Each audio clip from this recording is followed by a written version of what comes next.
All right, so you've probably seen that flawless, soft girl glow pretty much everywhere online, right? Well, today we're going to break it all down. We're deconstructing a viral Korean makeup tutorial from creator Hen Choi to see exactly how this look comes together.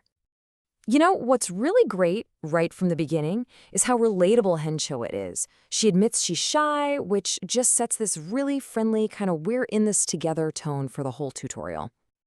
Okay, so here's our roadmap. We're going to start with the base, that flawless canvas. Then we'll move on to the eyes, the soft sculpting and glow, and then finish up with that signature gradient lip. And at the very end, we'll wrap it all up with the key principles you need to remember. All right, let's dive into section 1, creating the flawless canvas. And this is, well, it's the foundation, literally, of the entire soft girl aesthetic. Getting this right is crucial. It all boils down to these 4 essential steps: moisturize, foundation, conceal, and then set with powder. The goal here isn't about heavy coverage. It's about strategically creating a really smooth, almost perfect canvas. Now, here's a fantastic little pro tip from Hen Cho. She applies the foundation to the back of her hand first. This actually warms it up, which helps it just melt into the skin for a much more natural, even application. So smart. And she's super open about her struggles with dark circles. I mean, who can't relate to that, right? This makes her advice on concealer especially valuable, because she's really focused on finding something that works. Okay, pay close attention here, because this is the golden rule for a crease-free under eye. You have to blend your concealer out one last time right before you apply powder. If you set it while it's creased, you're just locking those creases in for the rest of the day. All right, our canvas is perfected. Let's move on to the art of innocent eyes. This is where a few very specific techniques create that soft, youthful effect.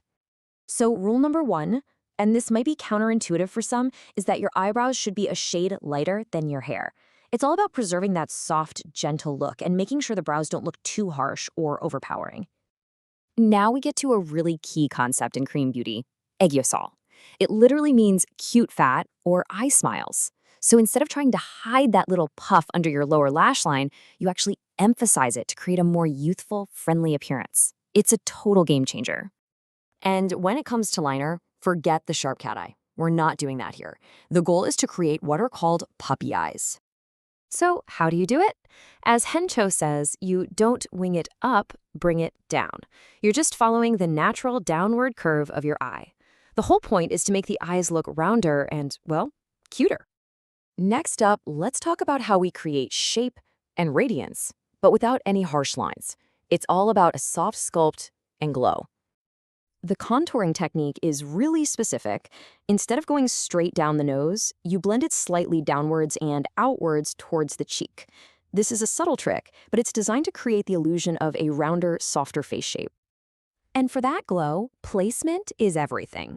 The blush is applied only to the apples of the cheeks, and the highlighter just hits the high points, your brow bone, the bridge of your nose, and the very top of your cheekbones. That's it. Okay, time for the final touch that pulls this whole thing together, this signature gradient lip.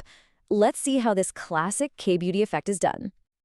So it's a 4-step process. You moisturize and blot, then you line only the center of the bottom lip to make it look more rounded. After that, you put the darker color just on the inner parts of your lips, and then you finish the whole thing off with a clear gloss. The whole point is to have the color concentrated right on the inside so it fades outwards towards the edge of your lips. It gives you that kinda just bitten or just ate a popsicle look. So now that we've walked through every step, let's just do a quick recap of the core pillars that really define this whole soft girl aesthetic. Think of this as your ultimate checklist: lighter brows, downward liner for puppy eyes, emphasizing the aegyeosal, contouring for a rounder shape, blush just on the apples, and that gradient lip. These 6 things are the DNA of the look. And the final results? Well, in Hen Cho's own words, so cute. And really, that's the goal of every single step we just went through. So we've covered the how to get this look, but it does leave us with a bigger question about the why. What does the massive global popularity of cuteness in makeup really say about our beauty standards right now? Definitely something to think about.